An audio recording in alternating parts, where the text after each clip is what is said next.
We are here and ready. Thank you for this opportunity to speak to you, Oron and Maida.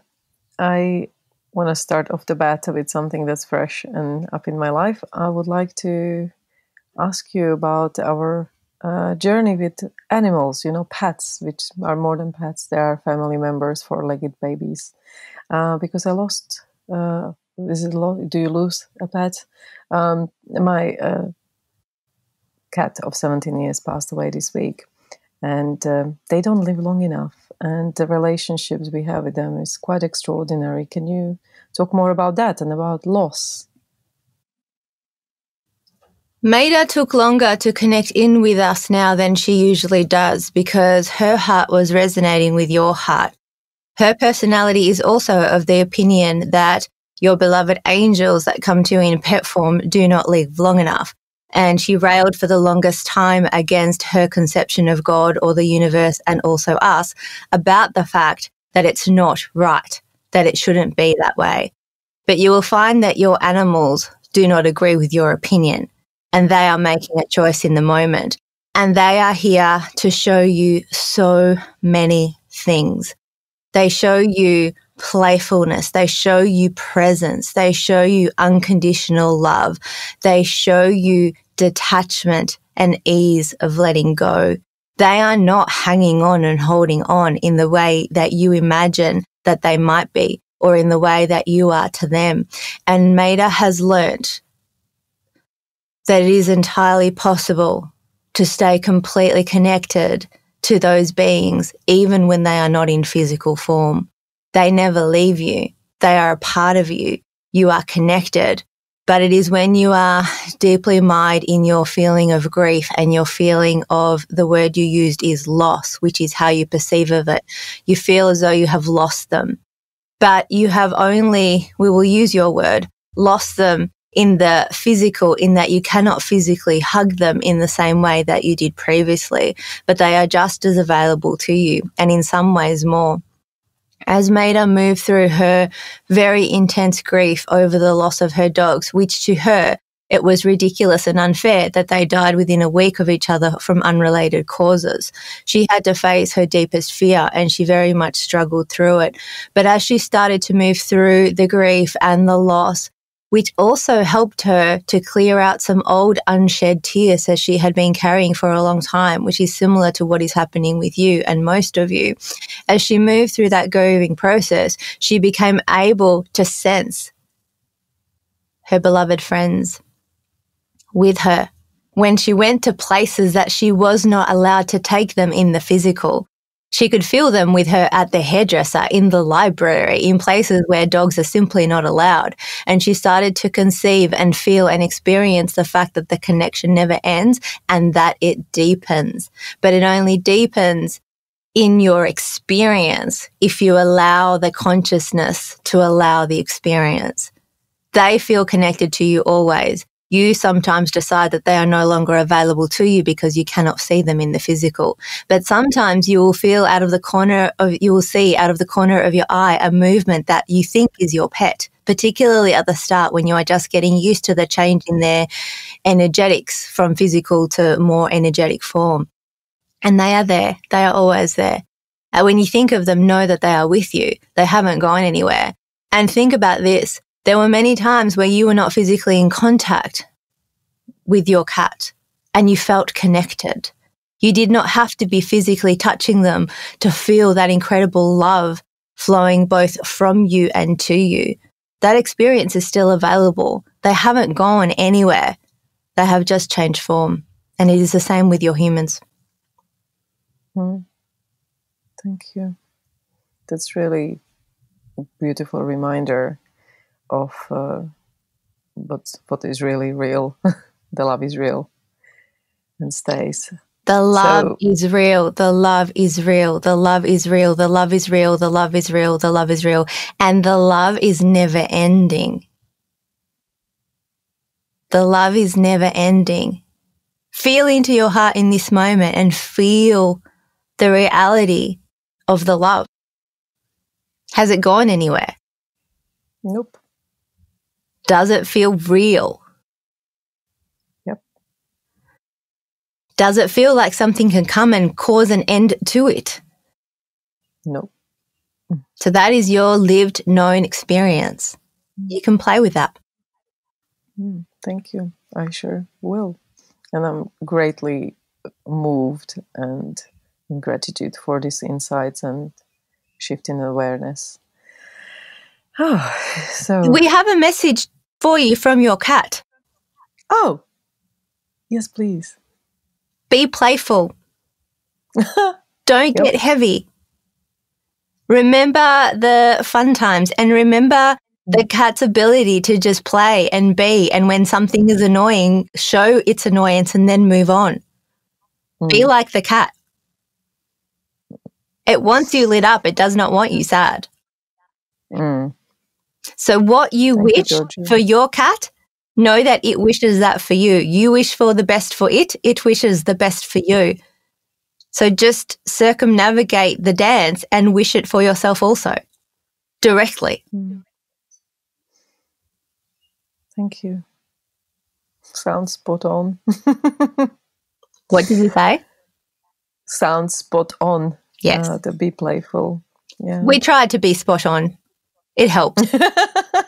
Yeah, it does help. And playful by the looks of it.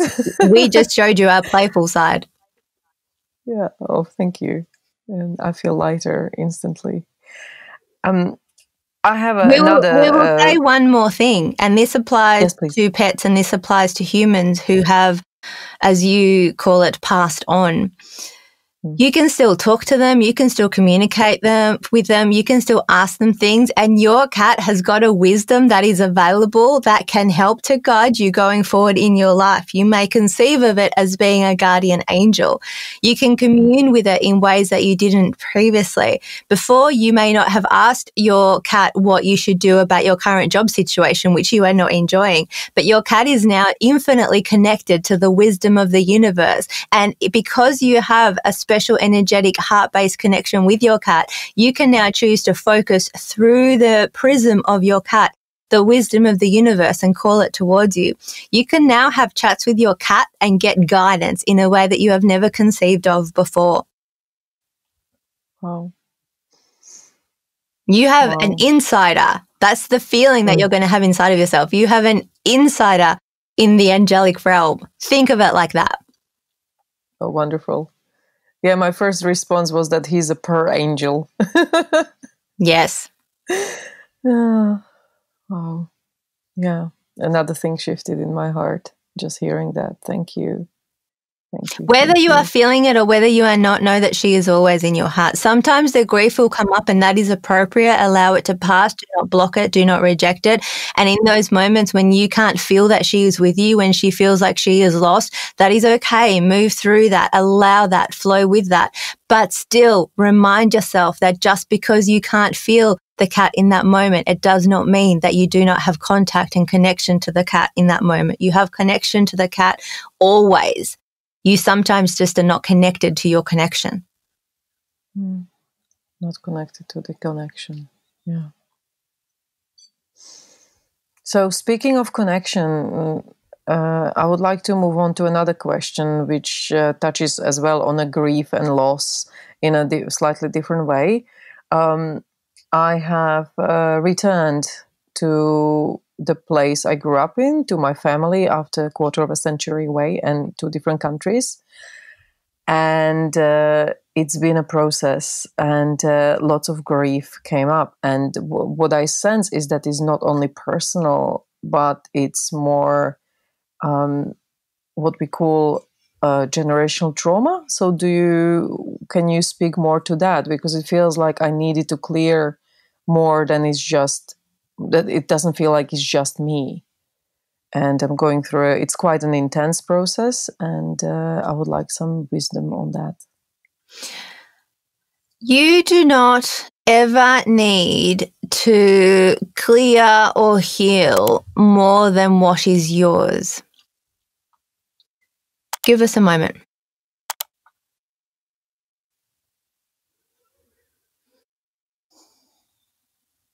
Particularly when you are a very sensitive person, it is easy to be somewhat sponge-like in your connection to the energetics of those around you. So if you imagine a sponge that comes and sits on top of a puddle of water, it absorbs things into it. When that is your state, that is really, in some ways, helpful exchange of energy, because as you collect things, if you then do the work to clear them out of your system, it can be easier to do it when you have a sense that it is somewhat not yours. There is a sense of detachment that gives you a helpful perspective. So if that is the case for you, if you feel that as you clear the trauma, you are given a sense of perspective that allows you to think more clearly when you consider it additional to yours and not just yours, then feel free to do that. But if you are picking up things that are not necessarily yours to clean for the sake of the collective, if that is a conceptualization that you are carrying and therefore enacting, we want to tell you this: it's not necessary. It is not necessary for you to ever feel like you have to clean, heal, or save anyone outside of yourself. You are here to be guided by your own inner guidance to your own healing and your own clearing, and you then become a beacon of light, and it is the light that you generate that naturally encourages the healing of others. But taking responsibility for more than what is yours can create a level of heaviness that is not necessary. It is not necessary. It is not necessary. It is not necessary. Having said that, if something is in your experience, it is yours. If something is in your experience, whether it's because you have picked it up in a sponge-like way or it is already naturally emerging, arising from within you, it is yours. It is your responsibility then to clean it up, whether you have picked it up as though the water from the sponge or whether it is arising naturally from you. So be clear with yourself about not feeling overly responsible for clearing, healing, and cleaning anything that lies outside of yourself, and bring your responsibility back to you, not in a framework of lack of care for others, but in a framework of knowing that what you are responsible for is your responsibility, and you do not want to usurp the responsibility or the power of others. It is not your job to clean up anyone's trauma, pain, illness. It is not your job to clear them. But as you clear things within yourself, you are much more likely to be a source of inspiration and light and growth and expansion for them. This sounds like a very subtle distinction, but it's incredibly important because the locus of power lies within each of you. And when you feel overly responsible for others, you are in effect energetically attempting to draw their power away and into you. It is the last thing that you would want to do, but when you look at the energetics of it, that is what you are doing. So we would encourage you to be really crystal clear and authentic and real and honest with yourself about what parts of what you are doing are your responsibility and what parts are not. And we will remind you that if you have drawn something into you, it becomes yours. It is then yours to clean and heal and work with, if that is the life and the path that you wish for yourself. And we feel in you that you do not want to be burdened by trauma. You do not want to be burdened by heaviness. So if thinking of the generational impact is helpful to you, do that. But do not feel any sense of responsibility for cleaning up what came before or what moves forward. Feel a sense of responsibility for the cleaning up and clearing up of what is in you presently now. And also know this: you never need to go looking. You have noticed that circumstances and situations bring up for you what is ready to be worked on. So just be present with yourself. Just be clear with yourself. Just be clean with yourself, and just be dealing with what is arising in the moment. And that will have ripple effects of healing as you move through different spaces in the environment around you and the hearts of those around you, if they will allow it. Some people will be inspired and uplifted by the process that you progress that you make with yourself. Some people will be triggered by it because some people are not yet ready to take that level of responsibility for themselves. They would, particularly if you begin to be responsible just for you and not for others, some people will rebel against that because they would rather give away their sense of responsibility to others, including you. But be mindful that you help no one by taking responsibility for things that are not yours. You help everyone by taking responsibility for what is yours. We know that we took that on a tangent, but we felt that that was the message that was most important for you in this moment. Feel free to ask additional questions. It feels very relevant, actually, to the reminder. So, do I understand you clear? Is my understanding clear? What it reminded me of is that my responsibility, the more I clear myself, the better space, the bigger space I can hold and container for others to do their own healing. So my responsibility is mine, just my healing, and by the fact doing that, yes, that helps that the is others. correct. And we will add this. Sometimes when people are conscious and aware and they're looking for responses in the outer world for their inner work and they're looking for signs from the universe, they can perceive a negative response as the universe saying, don't go in this direction. We want to clear that up for you. There are people who are going to react to your growth and expansion in a way that is negative. It will feel negative. It will look negative. And that is not the universe saying, please don't work on your personal growth. That is the universe saying, let them be as they are. Free them. Don't fight them. Don't demand that they be happy about your growth.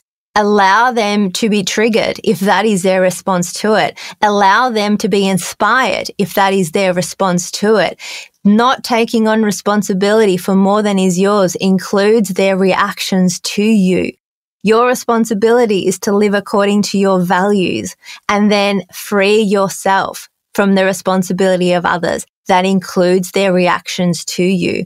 If you are living according to your values, you will not be unkind because we feel that you value kindness, but you need to free them in order to really free yourself.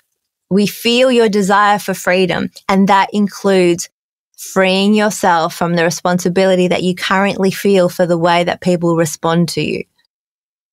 That is not your responsibility. Thank you. So I have a question that kind of ties in with the responsibility and the sponging. It's about resilience. Maida talked about it a week or two ago, and I feel re-entering the culture where I feel I do understand the language, but I don't quite understand it, and I lived in different ones, and there's lots I don't like. And about what's going on. And I feel like I relinquish my responsibility to myself just to fit in or not to make waves. And that's not the best way of being for me. And I noticed that I'm not as resilient working on myself when I was in the world where I could be whoever I wanted to be because I was separate from the influences I come from familial to the cultural context I grew up with. And coming back is not easy for me. And yet it's very, very, I feel it's incredibly important to clear that. But I feel like I dip energetically and lose myself and forget myself and struggle to navigate, to kind of be within my core, within my center, and let anything else happen around me, even those negative reactions to who I am and how I see the world. We wish to respond to what you have said. The reason you feel less resilient is because you have been sacrificing yourself in exchange for positive responses from others. That blocks your energy and it leaks your energy and it makes you tired and heavy. And whether you have experienced it yet or not, it will surface. It will make you resentful. It will not be productive for the relationships that you are trying to create, for you to consistently silence or sacrifice or minimize aspects of who you are. We are not saying that you need to shove who you are in people's faces. That is also not productive because that is a way of resisting them also. So we return to the message we had for you earlier about freeing yourself and freeing them. Let them be free to not be pleased by what you are choosing. That is their right. You have no right to limit their right to have their own reaction to you. But what you are doing presently is you are attempting to control their reaction to you by attempting to control yourself. And you, dear one, know how much you crave freedom. You are putting yourself in a straitjacket to make someone else smile. But it's not a genuine smile because they are not responding to the authentic you anyway. No one wins from that. It is just that it feels safer to you to have them have that inauthentic smile than to have them have a scowl that moves in your direction. You need, if you wish to free yourself deeply and them deeply, and we feel that you do, you need to work, play, expand your self-acceptance. Right now, they are triggering you the doubts that you have about yourself, the places where you do not love yourself. They are triggering connection to those parts of you, and that is not a bad thing. Because those parts of you need you to turn to them and love them and nurture them and encourage them the way that you wish that your parents and society had as you were growing up. If you had, imagine this, if you had been deeply accepted in all ways throughout your life, imagine what that would feel like. Imagine the resilience, imagine the confidence, imagine the freedom, the authenticity of self. Imagine what that experience would be like. And we tell you that that is available and you are not dependent on other people realizing your value and your worth in order to enact it for yourself. It is you that you seek that approval from. It is all aspects of you that wish the other aspects of you to approve of them. And that currently is not your experience. That is what needs healing. That is why you are back there. That is where the friction is hitting your wounds. That is why you feel like you need to be where you are. It is because deep down you know that you seek freedom. You will only feel freedom after you feel safety. And you will only feel safety once you feel that self-love and self-support. Once you are deeply there for yourself, no matter what someone is saying about you, no matter what energetics they are throwing in your direction. If you love yourself, nurture yourself, encourage yourself, no one can make you feel unlovable. And that is what you're trying to avoid. You're trying to put yourself in a straitjacket, do the dance that appears to be required in order to not have people throw energetics at you that make you feel unlovable. The solution is not with controlling their reaction. The solution is addressing the parts of you that don't feel lovable now.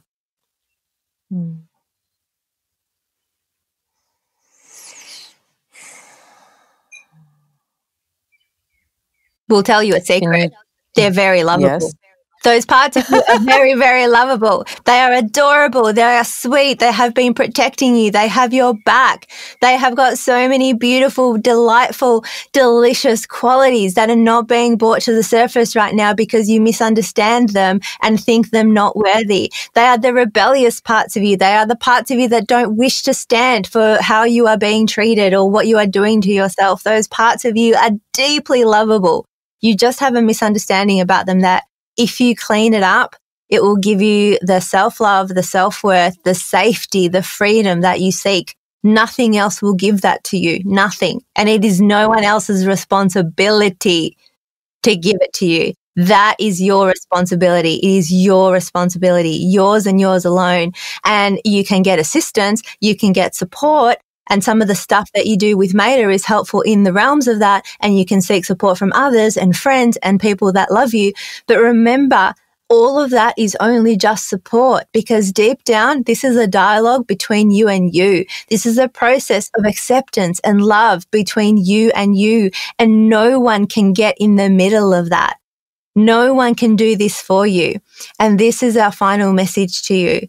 We talk to you about responsibility because that is where there is currently a tangle that is stopping you from feeling the freedom that you wish. Follow the feeling of freedom. If you are walking in a direction that makes you feel bound, find freedom in it. Find choice in it. Reclaim the choice that you are making in all situations because you are currently making choices and then feeling bound.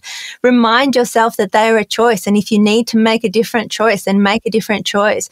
But freedom and responsibility are really important pathways to the expansion that it is that you seek, but responsibility of what is yours and freedom of you and everybody else. Don't be responsible for anything that's not your responsibility. Develop your discernment so that you know what is and what isn't, and free yourself. And you free yourself with your own self-love, your own self-acceptance, your own self-nurturing, so that you are no longer willing to sacrifice yourself for the approval of others. We love you. We love you. We love you. Go well. Thank you. Oh, that was intense. I know. Holy shit. Yep. Sorry. No, it was fucking great. All right, let me stop some recordings.